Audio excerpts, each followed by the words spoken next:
Hi, I'm Betty Jane and welcome to my YouTube channel. Let me tell you a little bit about myself. I have been a practicing witch for more than 30 years and reading tarot since a very young age. I am the third generation.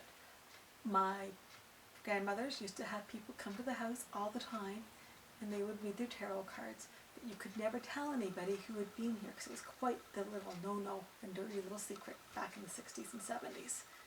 Now, it's a little more widespread and a little more accepted. I don't know why that is, it just is.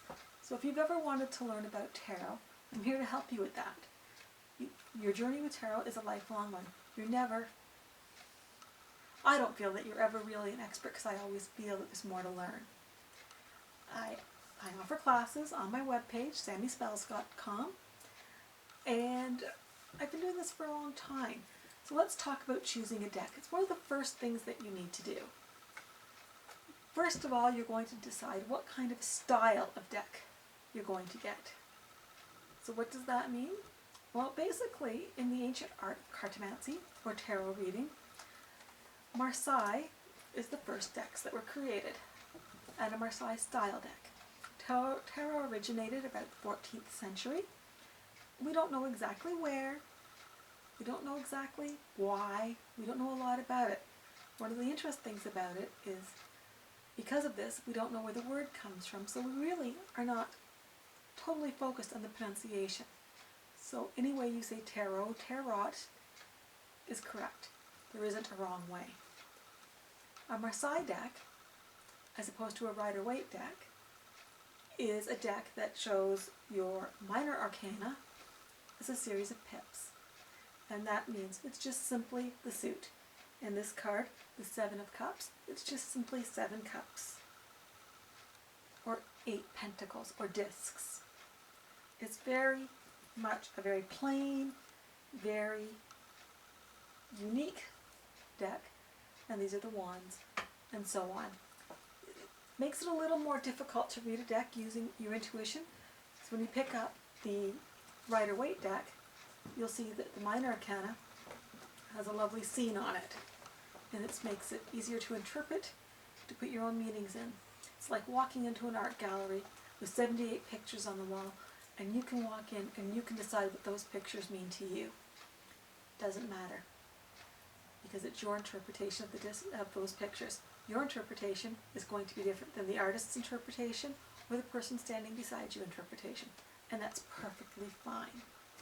That's why people come to you for a reading rather than reading that helpful little book. One of the things with tarot cards is they're always so big, so hard to use, so unwieldy, and people always have a difficult time shuffling, handling, dropping. So pick a deck based on the size that you're comfortable holding. And take into consideration your clients. Some of your clients may find it a little unwieldy to use a proper size deck, so they may prefer to use a smaller size deck. And having both as an option might be something you decide to do.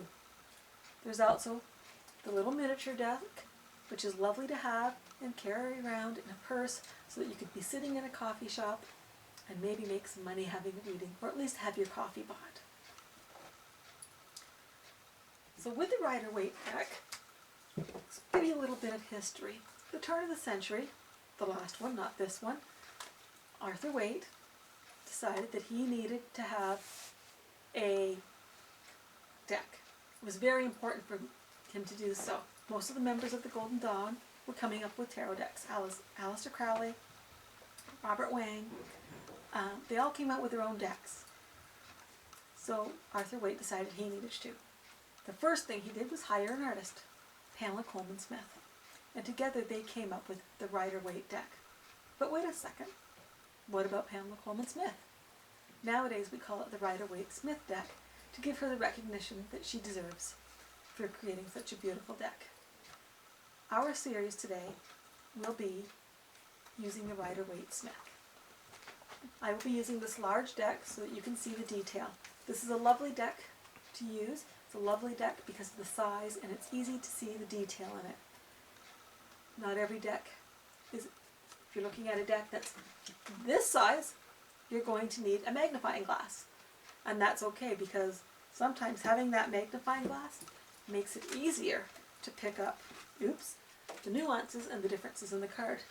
If you're looking at a regular sized Rider-Waite deck, you may not have realized that the Magician's Table or altar, what is it? It's up to you to decide.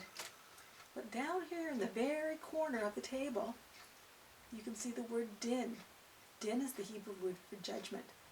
So in a reading, knowing that may change that. And the only way you're going to know that is if you've thoroughly examined each and every card. One of the things I like to tell my clients or my students is that you should have a couple of different things when taking a tarot class. Yes, I'm going to give you all the information you need when you subscribe and you take a class with me. But you're going to want your own microphone. Actually, no, you're not going to want a microphone. You're going to want your own magnifying glass. And that's so you can enlarge and see the detail. You're also going to want probably to get, one of my favorite ways of looking at the tarot is a really good dictionary on symbolism, because in there you'll find what a sword means, the symbolism of a sword. You might look up the color of the crown, the laurel.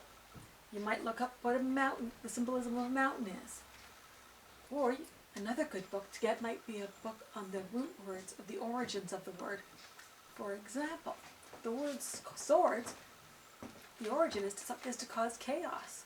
So that lovely thoughtful suit of the swords, the air, also could mean a chaos suit. So it's something to think about. Every deck of tarot cards comes with a book of words or a little white book which gives you a brief explanation. I also want you to research and pick out your own book, a book with some more imagery in it that goes into a little bit more detail. There are several good ones out in the market, including my own on Kindle. Just Google Betty Jane Ware and you will find my book.